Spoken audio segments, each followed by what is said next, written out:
Thank you. Christian Yusores, Radio 630.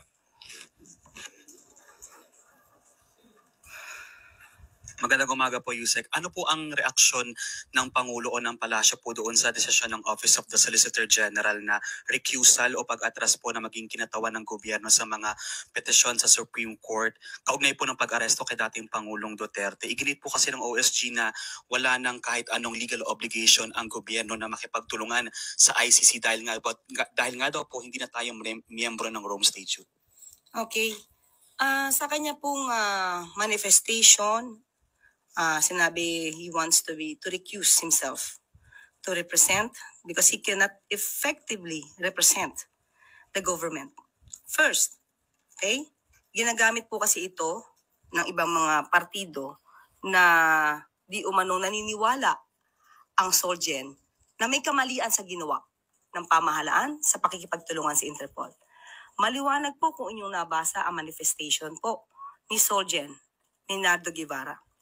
Binanggit lamang po niya na siya po ay naniniwala na walang jurisdiksyon ang ICC sa Pilipinas. Yan din naman po ang tinura noon pa ng Pangulo. Pero hindi po niya nabanggit kailanman sa kanya manifestation na mali ang pakikipagtulungan ng gobyerno sa Interpol. Yun po. Yan. So kung hindi po niya... Diyan nag-iikutan eh. Diyan nag-iikutan. Yan din yung madalas nyong makikita pag nagbabasa kayo ng mga dyaryo. Iisa lang po sila eh, no? Sabi ni Minardo Guevara sa kanyang manifestation, hindi niya may pagtatanggol yung gobyerno dahil naniniwala siya na walang jurisdiction ng ICC. Ang linaw po nun. Nakasulat po yun. No?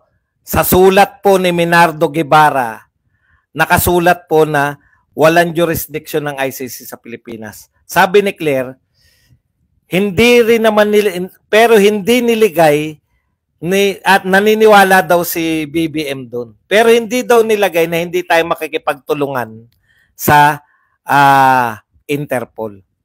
'Di ba? Ang galing, no? Ang galing magpaikot. Eh bakit naman ilalagay? Tanong ko sa iyo, Claire. Ito isang tanong lang. Bago sumulat si Minardo Guevara, tumae siya sa CR. Hindi rin niya nilagay yun.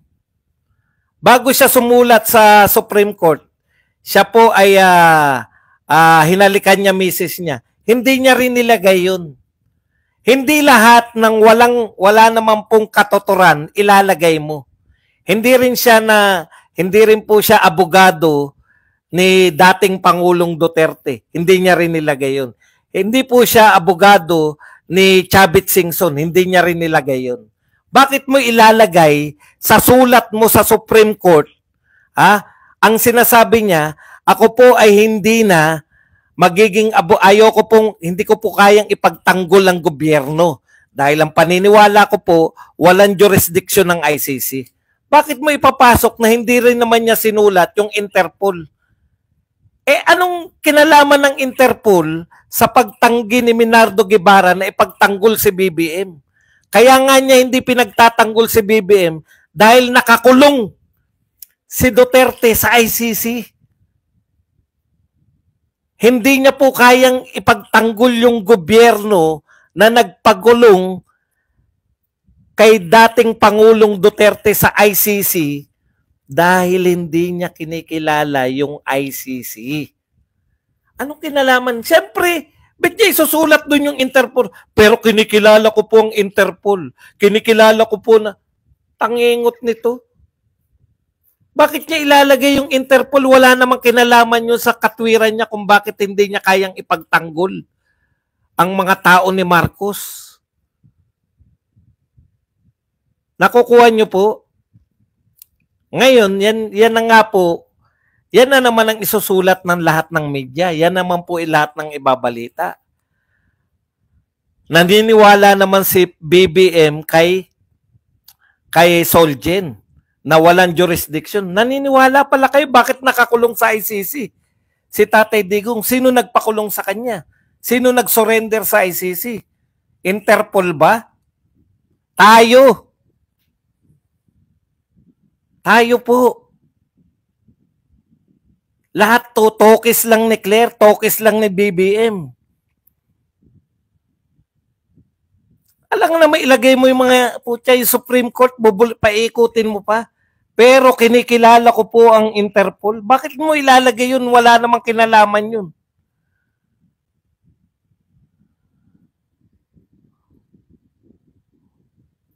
Tayo po rito, yan po pagkakaiba eh. Ito po ay labanan. Para na tayong nasa flip top. Ito po ay labanan ng mga vlogger na naglilinaw ng issue sa mga tao at mga press people na naglalabo. Sila po yung tagapagpalabo. Pinalalabo po nila eh. May dalawang entity ba? Si Duterte ba saan nakakulong? Sa ICC. Ang habeas corpus po, literally, ang meaning po niyan, ilabas ninyo yung body. Dito po, ipakita nyo sa korte si Tatay Digong. Korte po ng Pilipinas.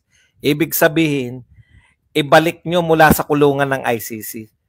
Tama po si Minardo Guevara, hindi niya kinikilala yung ICC. Sabi naman ni Claire, hindi niya naman nilagay na hindi niya kinikilala ang Interpol. Marami pong kinikilala si Minardo Guevara na hindi niya po ilalagay dapat sa sulat niya sa Supreme Court dahil wala namang kaugnayan. Pinaiikot nyo lang yung tao. Ang nagpakulong kay Duterte, lahat ng mundo, buong mundo alam, ICC. Buong mundo pinagtatawanan si Marcos. Alam nyo ba yun? Tuwan-tuwa kayo. Tignan nyo itong mga vlogger at mga supporter ni Marcos. Galit na galit sa akin yung mga yan. Dahil sinasabi ko na wala yung ICC na yan. Hindi kayang ipakulong si Marcos.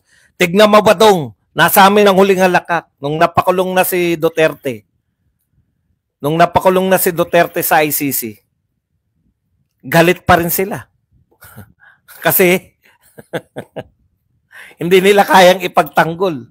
Na hindi kinikilala ng presidente na miski yung mga supporter ni BBM nalilito Paano yan na hindi natin kinikilala yung ICC pero pinakulong natin si Digong sa ICC? Sige nga kayong mga BBM vlogger at supporter, paliwanag nyo sa sarili nyo. Kasi alam namin, sa amin malinaw sa amin Sa mga Duterte supporter, napakalinaw po ng pangyayari. Ang nangyari po, mayroong pong kauna-unahang leader ng isang independenteng bansa na isinuko niya yung kanyang mamamayan sa sa entity na hindi niya raw kinikilala. Okay, ano po ang dilema ngayon ng palasyo? 'Di ba nangangantsaw na?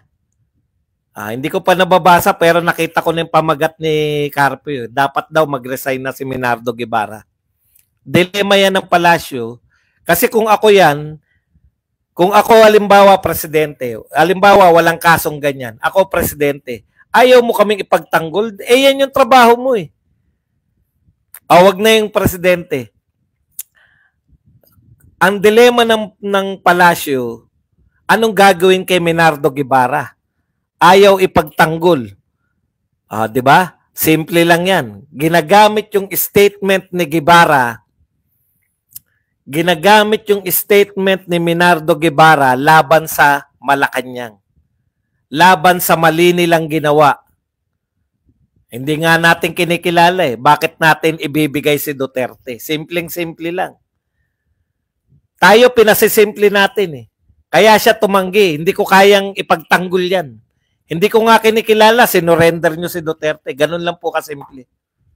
Ngayon, kung ikaw ang Pangulo, dapat tanggalin mo na yan. Ayaw mo ipagtanggol yung mga tauhan ko Pero ano po mangyayari pag tinanggal niya yan?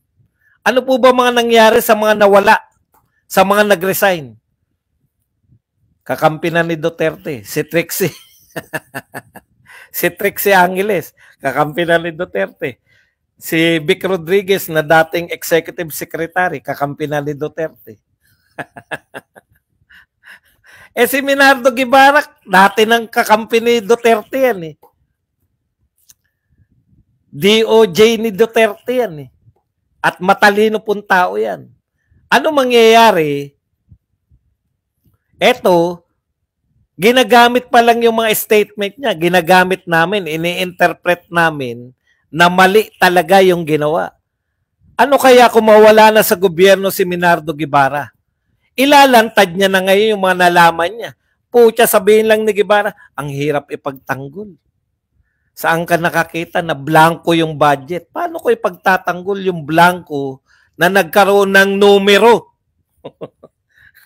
Paano ko ipagtatanggol yung hindi namin kinikilala tapos isosurrender mo yung dating presidente sa isang entidad, sa isang entity na hindi mo kinikilala?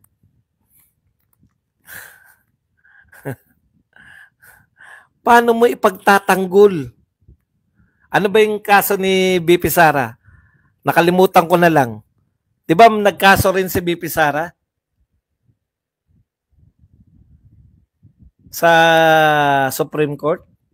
Nawala lang po sa ano ko. Di ba may kaso po si ano?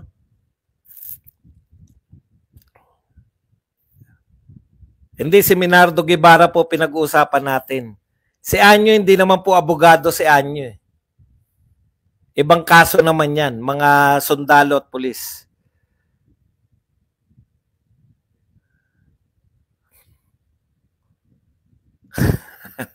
Alam niyo po, ako, okay na po tayo riyan, no? Huwag po tayo magmarunong sa...